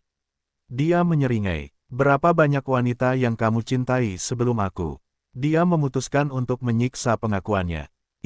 Dia merasa malu. Xia Tong dengan tajam menggenggam kerah bajunya, bagaimana, bersalah. Katakan, tidak banyak, dia tidak jelas. Tidak banyak, berapa? Xia Tong tidak mau melepaskannya. Dia harus meminta jawaban yang jelas. Setelah memikirkannya, dia memutuskan untuk menjawab, hanya selusin. Dia tidak ingin berbohong padanya. 10-10 atau lebih. Wajah Xia Tong berubah dan tubuhnya gemetar. Sadar ada yang tidak beres dengan dirinya, dia segera menjelaskan, tetapi tidak lebih. Dari 5 orang yang sudah tidur, semakin banyak penjelasan, semakin banyak kebingungan. Qin banyak, kamu adalah seekor kuda jantan. Xia Tong marah, merentangkan kaki sehat lainnya, dan menendang perutnya dengan kejam. Wajahnya berubah drastis, dan terdengar suara ledakan yang tumpul. Dia tidak menyangka bahwa Qin Muzi, yang terlihat sangat kuat dan bertenaga, tiba-tiba berubah menjadi udang berkaki lembut dan benar-benar diusir dari tempat tidur oleh Xia Tong yang duduk dengan bingung, tekan untuk menyalakan lampu. Di lantai bangsal, dia duduk sambil menutupi bagian bawah tubuhnya. Fitur wajahnya berubah menjadi bola, terlihat sangat menyakitkan, dan cahaya tajam di matanya bisa menelannya hidup-hidup. Tidak, sepertinya dia telah melakukan sesuatu terhadap nyawanya. Xia Tong menyembunyikan kepalanya di balik selimut dan meratap. Dia tidak bermaksud begitu. Siapa yang menyuruhnya membuatnya marah sekarang? Apakah kamu baik-baik saja? Dia bertanya sambil mengintip dari balik selimut. Bagaimana menurutmu? Dia mengertakkan gigi. Dia menggigil melihat tatapannya dan mencoba menyusut kembali ke dalam selimut. Betapa dinginnya tiba-tiba, kemarahan Qin Muci bahkan cuaca dapat mempengaruhi teror yang baik. Ketika dia melihatnya seperti ini, dia tiba-tiba mulai tertawa, dan tawa itu menjadi semakin tak terkendali. Xia Tong memandangnya dengan aneh, apakah kamu sakit? Tidak, bukan apa-apa. Dia bangkit, berbaring di selimut, memeluknya, tiba-tiba menyadari bahwa kamu adalah wanita yang cantik. Sebenarnya, aku hanya berbohong padamu. Dia memeluknya dan berkata, dengan baik. Xia Tong mengangkat kepalanya, sedikit aneh tentang apa dia berbohong padanya. Aku belum punya banyak pacar. Kali ini, dia memutuskan untuk benar-benar menipu dia. Jika itu bisa membuatnya bahagia dan tenteram, dia tidak keberatan menjadi pembohong dalam cinta. Petik 2. Saya hanya punya kamu. Dia berkata dengan sungguh-sungguh. Kamu curang. Tidak, menipu. Tidak juga. Kamu. Dia ingin mengatakannya lagi, tapi dia menghentikannya. Dalam, melilit ciuman itu. Setelah itu, Xia Tong tinggal di rumah sakit selama lebih dari sebulan karena cedera kakinya. Selama sebulan terakhir, dia bersamanya. Pada siang hari, dia mencoba menangani urusan resmi di Bangsal. Jika ada keadaan darurat di perusahaan, dia akan menanganinya secepat mungkin. Sedangkan untuk malam, batuk, setelah malam itu, dia tidur di ranjang yang sama. Pada awalnya, keduanya sangat jujur, hanya tertidur. Paling-paling, dia mengulurkan tangan dan memeluknya. Keduanya mereka berpelukan seperti koala, saling memberikan kehangatan. Setengah bulan kemudian, dialah orang pertama yang tidak bisa menahannya. Halo, dia memutar sisi tubuhnya, dia dibangunkan olehnya, mengantuk melihat ke arah dia, ada apa? Apakah kamu benar-benar laki-laki? Xia Tong menatapnya dengan rasa ingin tahu. Dia menatapnya dan tidak berbicara. Seorang wanita telah tidur denganmu selama setengah bulan, dan kamu tidak punya apa-apa untuk lakukan saja. Dia tidak tahu apakah harus senang karena pria itu serius atau sedih karena dia tidak punya daya tarik. Begitu dia berbicara, sepasang telapak tangan besar masuk ke dalam pakaiannya. Dia menekannya tanpa ekspresi, saya bukan laki-laki, apakah Anda ingin memastikannya? Belum selesai berkata, lalu sudah menyerbu ke depan, mencium lembut bibir lembutnya. Waktunya tepat, suasananya pas, jadi selebihnya indahnya sepanjang malam. Sebulan kemudian, Xia Tong akhirnya bisa keluar dari rumah sakit, dengan senang hati mengemasi barang-barangnya, dan siap untuk pulang. Namun dipanggil ke kantor oleh dokter dengan wajah berwibawa. Dia sedikit takut untuk meraih tangannya, dia menahannya, matanya hangat, tidak. Apa-apa, di kantor, dokter berkata dengan wajah dingin, Nyonya Qin, saya khawatir Anda belum bisa meninggalkan rumah sakit. Dia kaget dan semakin kesal. Mungkinkah kakinya belum pulih? Apakah akan meninggalkan gejala sisa? Apakah dia tidak bisa melakukan olahraga berat di masa depan? Dia tidak menginginkannya. Dia tidak menginginkannya. Karena setelah pemeriksaan kami menemukan bahwa nada suara dokter tidak lambat, tetapi hati Xia Tong dengan kata-katanya menjadi seperti bola. Temukan, apa yang kamu temukan? Penemuan. Dia akhirnya merilekskan wajahnya yang tegang dan mulai tertawa, menurutku kamu hamil. Dia terkejut. Keluar dari kantor, Qin Mucai melihat wajahnya tidak benar, segera naik dan bertanya, apa masalahnya? Xia Tong menoleh dan menatapnya dengan aneh. Matanya yang rumit membuatnya tanpa sadar merasakan wajahnya. Dia menemukan tempat untuk duduk, dengan tenang bertanya, Tuan Qin, apakah ada sesuatu yang Anda sembunyikan dari saya? Dia sedikit tercengang, menyembunyikannya darinya. Apa yang bisa dia sembunyikan darinya? Sebulan yang lalu, dia mengingatkannya. Sebulan yang lalu, dia lebih bingung. Qin banyak, kamu adalah binatang buas. Dia membanting rekam medis di tangannya ke kepalanya, selama setengah bulan tidur di tempat tidur itu aman. Aku benar-benar menganggapmu sebagai seorang pria sejati, hasilnya. Xia Tong akan muntah darah. Baru saja dokter memberitahu dia bahwa dia hamil lebih dari sebulan. Lebih dari sebulan, maksudnya itu apa? Atas nama dia sejak sebulan yang lalu, dia telah melakukannya. Kuncinya adalah dia bahkan tidak tahu apa yang dia lakukan padanya atau kapan dia melakukannya dengannya. Brengsek, dia juga tertegun, dengan cepat mengambil rekam medisnya. Matanya terpaku, untuk waktu yang lama. Kemudian sudut mulutnya perlahan terangkat, lalu terangkat, memunculkan senyuman bahagia yang luar biasa. Kemudian dia diseret ke pelukan hangat. Tubuhnya gemetar, dan aroma teh hijau samar bermekaran di sekelilingnya, yang membuatnya merasa nyaman, dan pada saat yang sama, tanpa sadar dia ingin dekat dengannya. Pusing, dia sepertinya mendengar suara gemetar karena kegembiraan, hebat-hebat. Sore itu, dia terus mengulangi kalimat yang sama di telinganya. Hebat, Xia Tong, kita punya anak lagi. Hebat-hebat, kebahagiaan yang begitu murni dan sederhana menyentuh dan menggerakkannya, tetapi juga melupakan kemarahan awalnya. Dia tampak sangat bahagia, tanpa disadari, dia senang dengannya. Ibarat virus kebahagiaan, sekali disentuh akan cepat menular dan menyebar kemana-mana. Dia hamil. Itu luar biasa. Mungkin bagi Xiaotong di masa lalu, kehamilan bukanlah apa-apa, tetapi baginya sekarang, ini jelas merupakan upaya yang baru dan menarik. Setiap pagi, dia akan menyentuh perutnya dan tersenyum pada bayi di dalam dan berkata, "Selamat pagi." Setiap kali dia membuatnya marah, dia akan cemberut dan mengeluh di perutnya, "Sayang, kamu lihat betapa miskinnya ibumu. Dia selalu diganggu oleh ayahmu. Jadi kamu harus patuh di masa depan.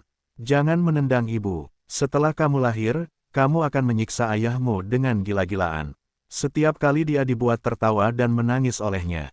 Setiap minggu Xiaotong menemui Profesor Lu untuk konsultasi psikologis dan melakukan perawatan rehabilitasi ingatan.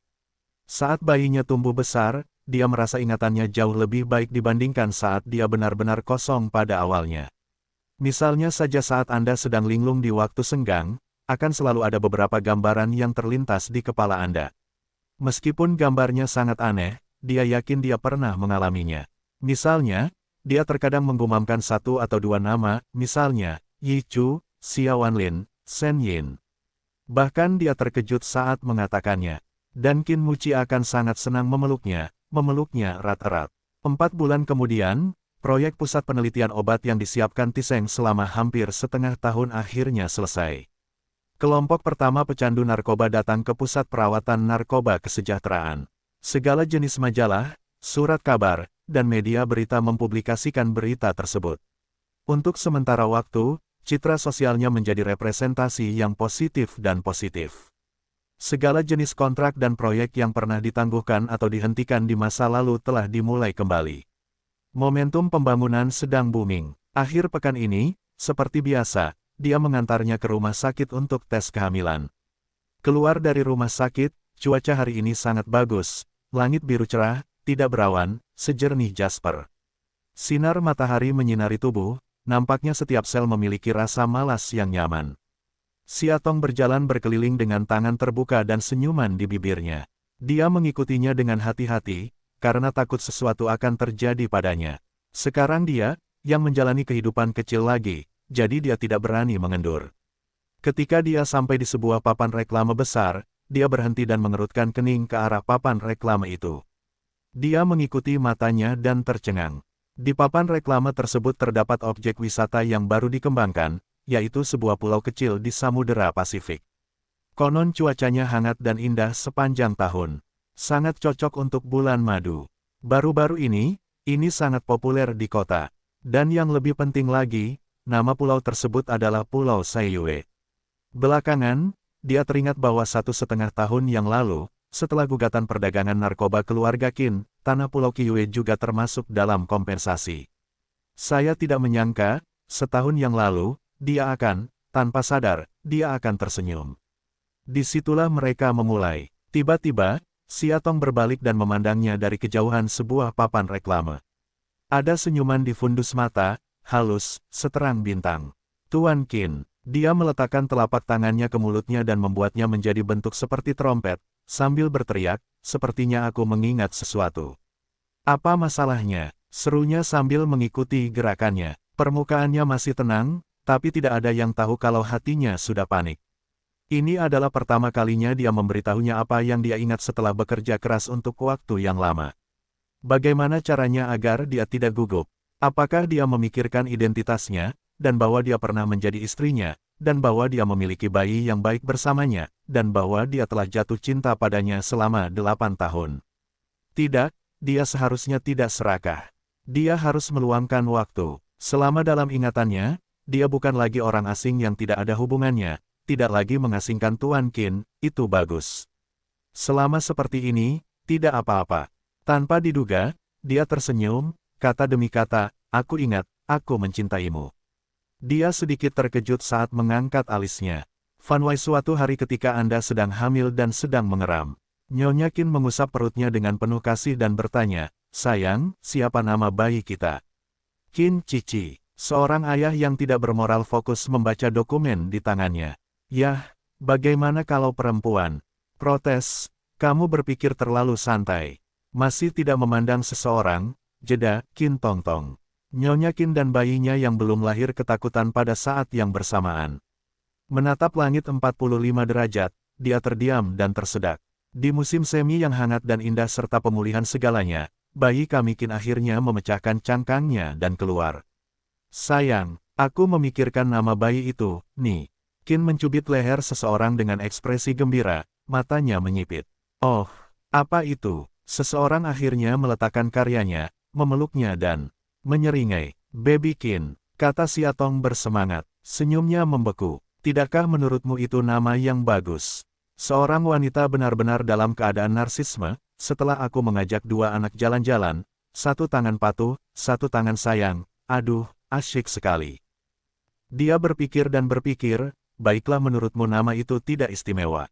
Cantik, kan? Mata Siatong berbinar, sayang, menurutku sama sepertimu. Akhirnya, dia menghela nafas, baiklah.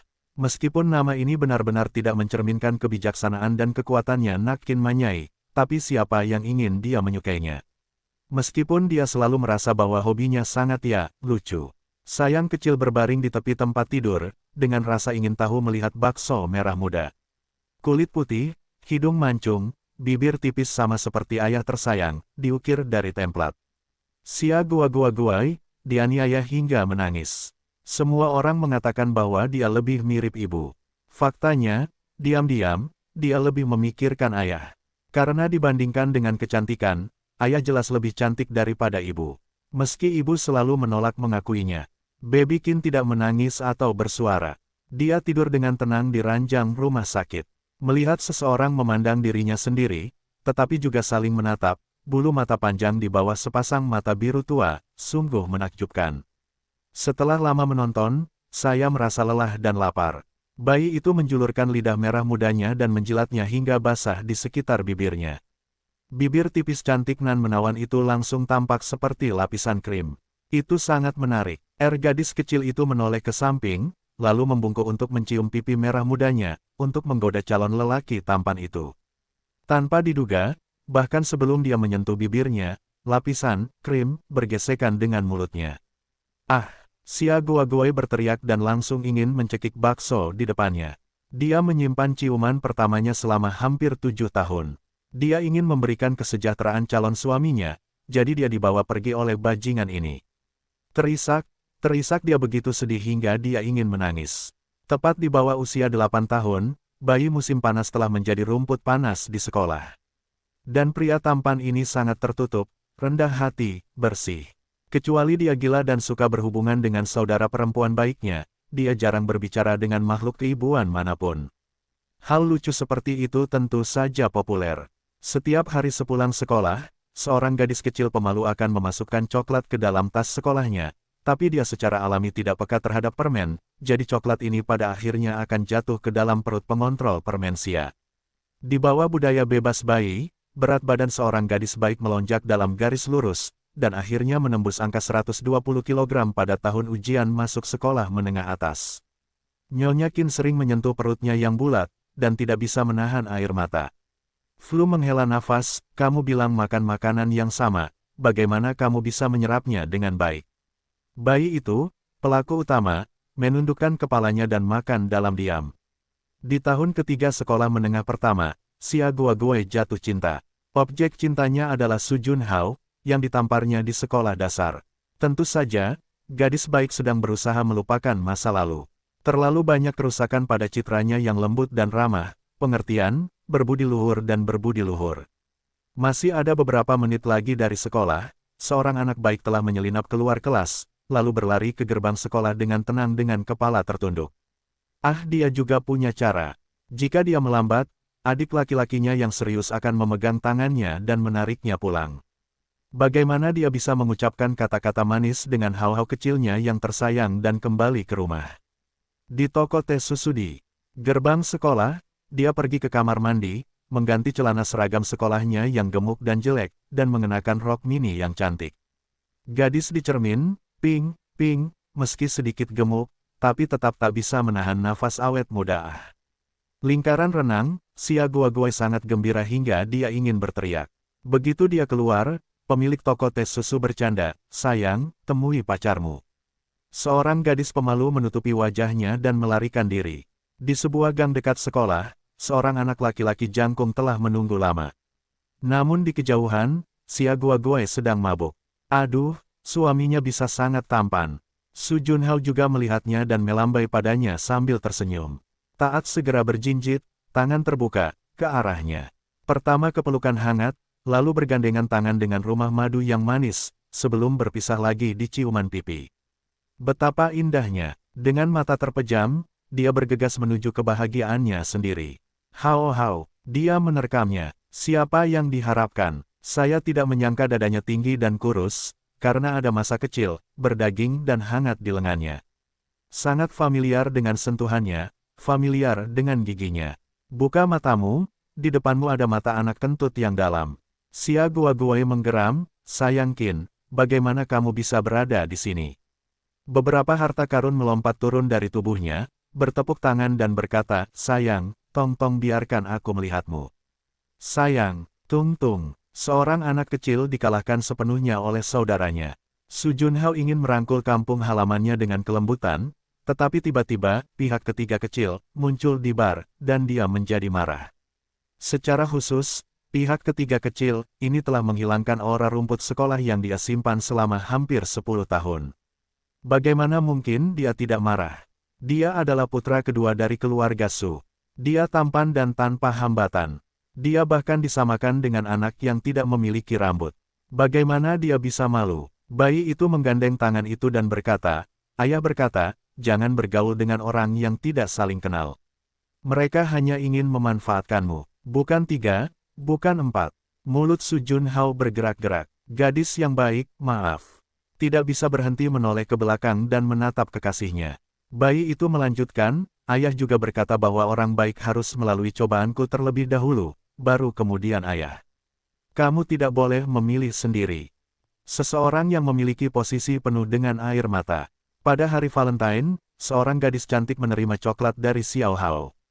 Ketika saya diam-diam memasukkannya ke dalam tas sekolah, saya melihat sekeliling dengan hati-hati untuk memastikan ada yang salah dengan kayunya. Lalu aku menutup resleting dan menepuk dadaku dengan puas. Siapa sangka sepasang telapak tangan lembut, keras di pantatnya. Dia terkejut, sayang Qin, kamu sakit. Aku takut setengah mati. Harta karun berkata tanpa ekspresi, ayah dan ibu tidak ada di sini malam ini. Kita akan pulang dan mencari makan sendiri. Menurutku, setiap tahun ada hari Valentine, ulang tahun pernikahan, dan serangkaian festival. Malam itu, ibu dan ayah akan menghilang tanpa alasan, lalu pergi kedua anak mereka yang malang tertinggal. Hari Valentine tahun ini cukup spesial, hanya saja di tahun baru beberapa hari ini, para pembantu rumah tangga juga ada di rumah untuk merayakan tahun baru. Jadi malam ini, mereka akan membuat makanan sendiri. Oh, aduh kasihan. Bagaimana mungkin orang tua yang tidak bertanggung jawab meninggalkan anak-anak mereka dengan menyedihkan di rumah, dan kemudian pergi keluar untuk bersenang-senang. Kemarahan yang baik, harta adalah wajah yang tenang. Jatuhkan tasnya, bayinya siap mengerjakan pekerjaan rumah, dengan patuh pegang dia, benar-benar ingin aku memasak. Dia, belum pernah melakukannya, oke. Kamu seorang wanita, dia berkata dengan serius, terlihat seperti orang dewasa.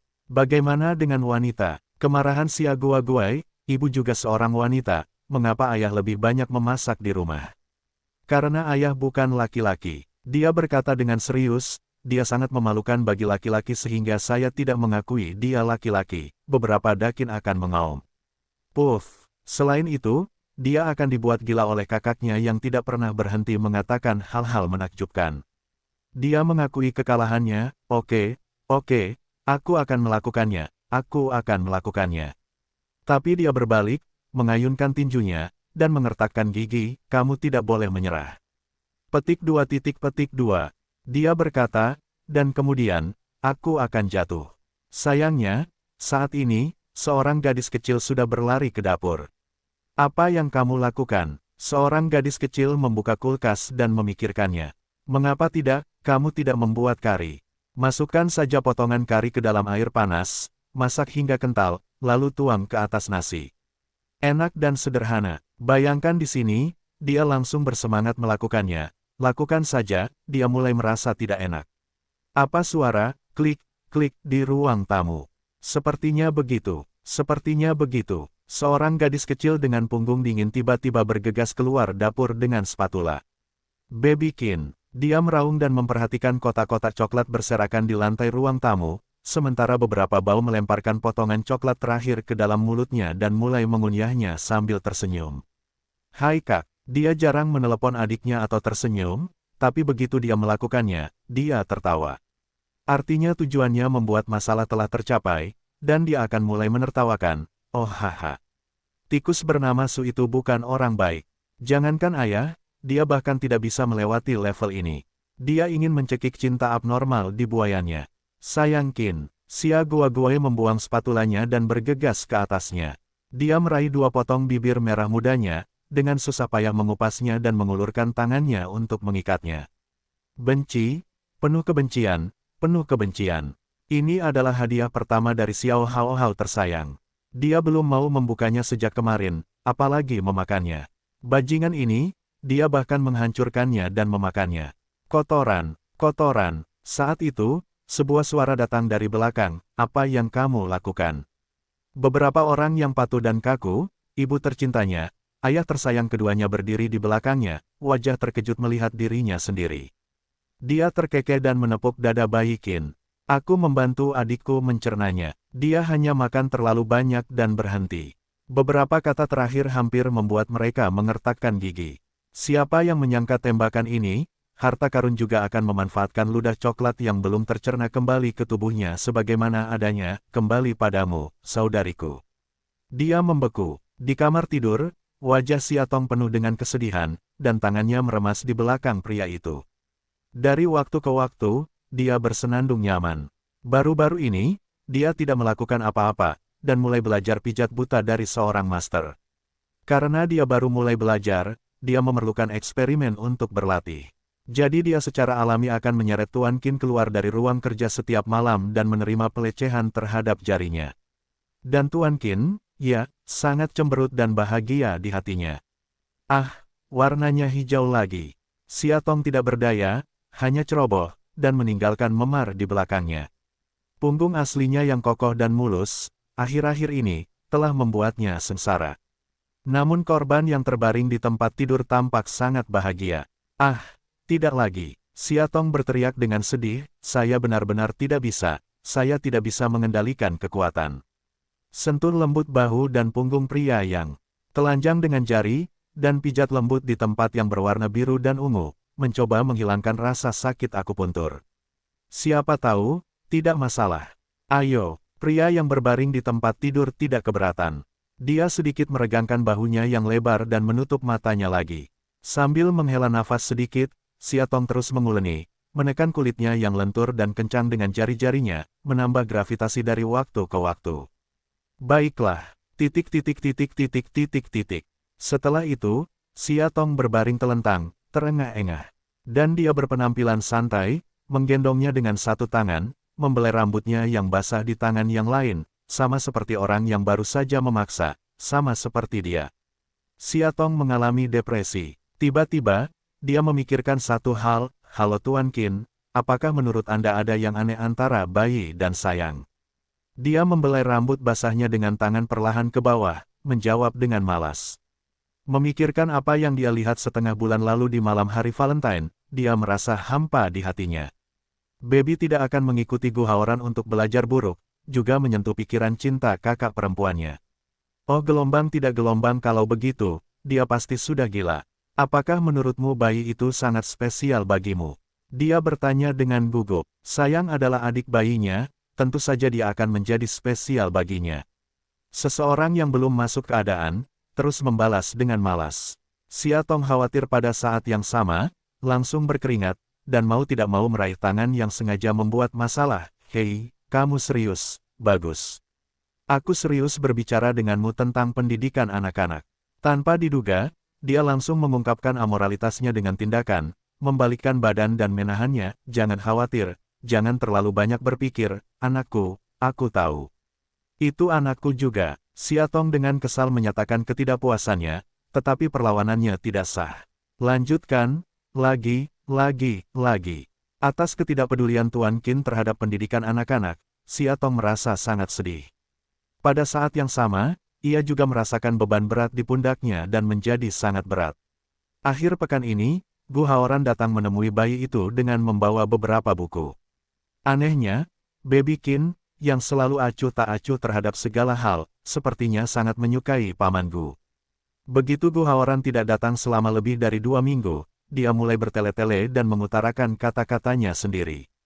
Tong Tong, kamu harus berbaik hati kepada Paman Gu. Kalau tidak, dia tidak akan datang ke rumah kita.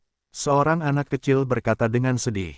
Tong Tong, apakah kamu melakukan sesuatu yang membuat Paman Gu tidak senang? Pergilah meminta maaf. Beberapa permintaan wajah tenang harta karun. Tung Tung, Paman Gu, Siatong hampir menitikkan air mata. Bisakah putra kesayangannya diperlakukan berbeda? Kenapa teriak Paman Gu agar bisa berteriak begitu intim, penuh perhatian, teriak dia selalu agar terlihat tidak sabar. Dia ibu, bukan Tong Tong. Nama ini eksklusif untuk ayahnya. Di ruang tamu, seorang putra sedang duduk bersama Gu Haoran. Dia tidak tahu apa yang dia lihat.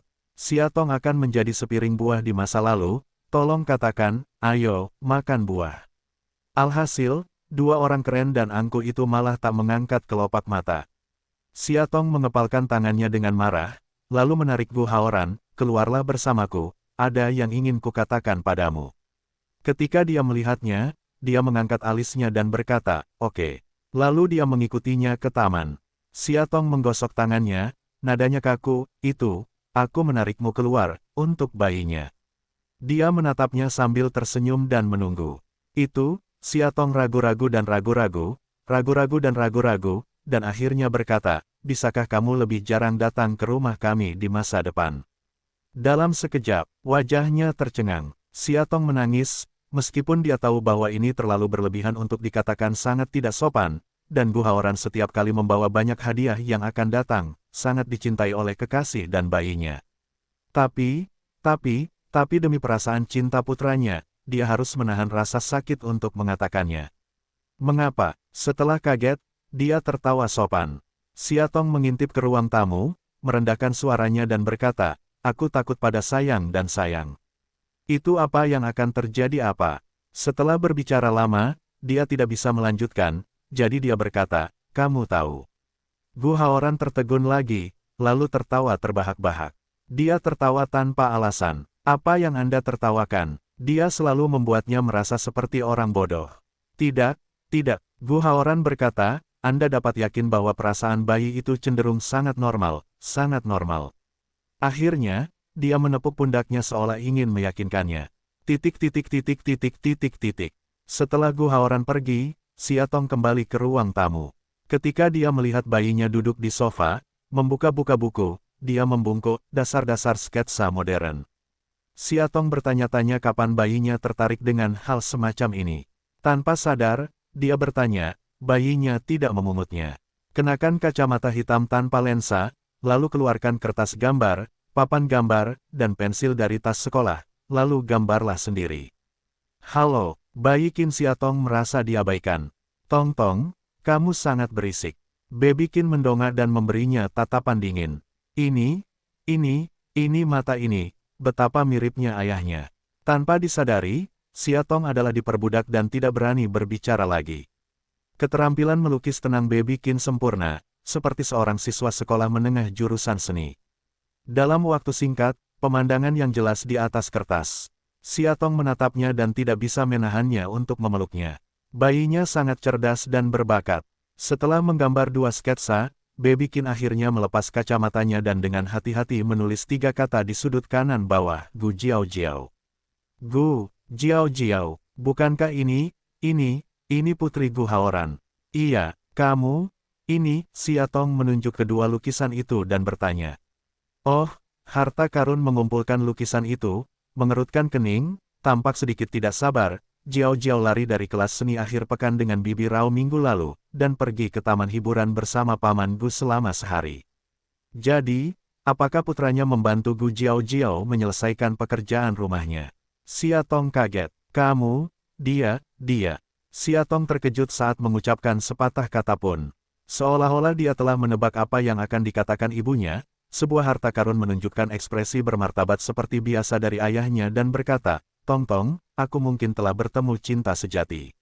Bagaimana saya bisa membiarkan putra saya bersama Gu Haoran dan putrinya? Benar saja, begitu Tuan Qin mendengar pengaturan ini, dia sangat marah. Dia tidak akan pernah melupakan apa yang telah dilakukan Gu Haoran terhadap istrinya. Apa yang sedang terjadi sekarang? Dia akan satu keluarga dengan saingannya. Bagaimana mungkin? Tebakan Siatong benar, Tuan Qin sangat tidak menyukai Gu Haoran. Jadi dia menasihati, kamu lihat bayi kita tidak pernah berbicara dengan perempuan di sekolah. Kali ini, tidak mudah untuk merasakan seorang perempuan, tapi kamu putuskan. Kamu tidak takut dia akan memiliki bayangan dan tumbuh menjadi acuh tak acuh terhadap wanita. Dia menatapnya, masih terkejut. Tidak, dia menggunakan tatapan. Dia kesal, dan di antara anak-anak, apa yang kamu ketahui tentang cinta atau tidak? Mungkin aku menyukainya sekarang, tapi bukan berarti aku menyukainya lebih dari 10 atau 20 tahun, mungkin kalau sudah besar dan lama bersama, aku sudah tidak merasakannya lagi kan.